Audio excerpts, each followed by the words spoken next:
Thank you, Mr. Chairman.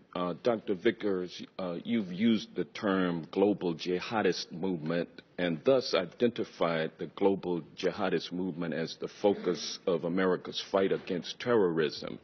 Isn't it a fact that the global jihadist movement is very closely linked to the teachings of Wahhabism?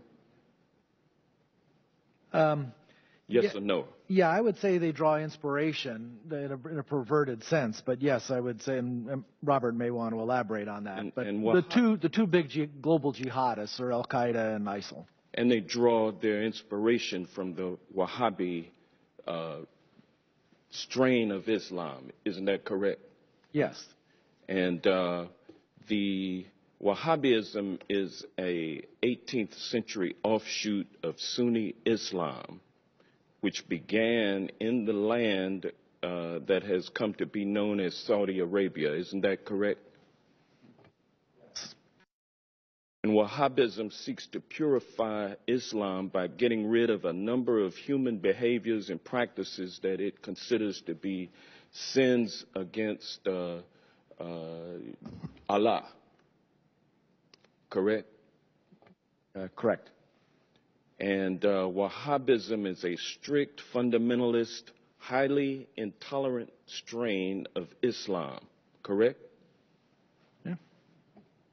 Correct? And now, isn't it a fact that the Saudi ruling monarchy derives its legitimacy by reliance on the ideology of Wahhabism? You want to? The Saudis are riding a tiger. The Saudis are riding a tiger.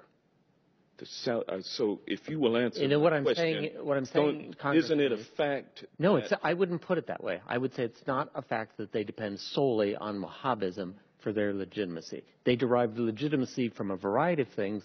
One of them is Wahhabism, but it is not the only one.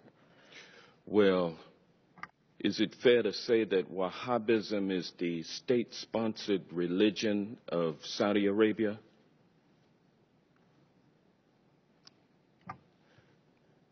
Yes. The Saudi government sanctions Wahhabi imams in their major mosques.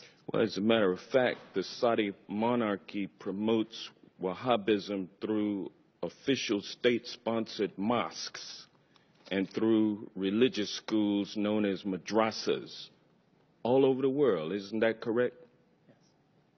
Yes.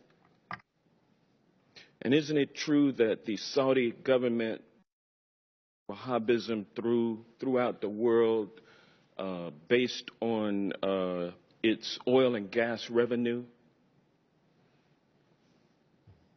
Absolutely, the government's revenues, directly or indirectly, help the proselytizing that you mentioned. And the Wahhabism ideology lines up with the ideology of ISIL. Isn't that correct? I would say no.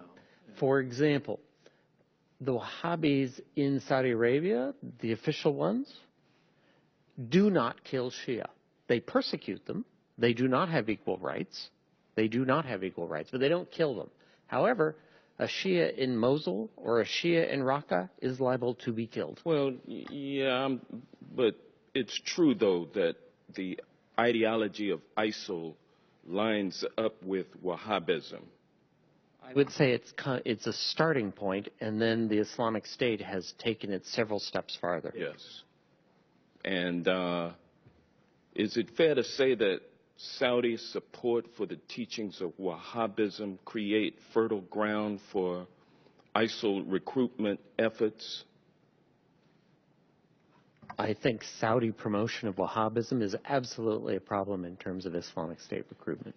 And so we will be unable to defeat the global jihadist movement, which is based on largely Wahhabism, which is a state-sponsored religion of Saudi Arabia, without somehow enlisting the support of the Saudi royal family in withdrawing its financial support for Wahhabism. Is that a fair assessment? So in the discussion we had earlier about dealing with radicalization in the first place, this is what you're talking about, right? I think Saudi Arabia is a center of where that needs to take place.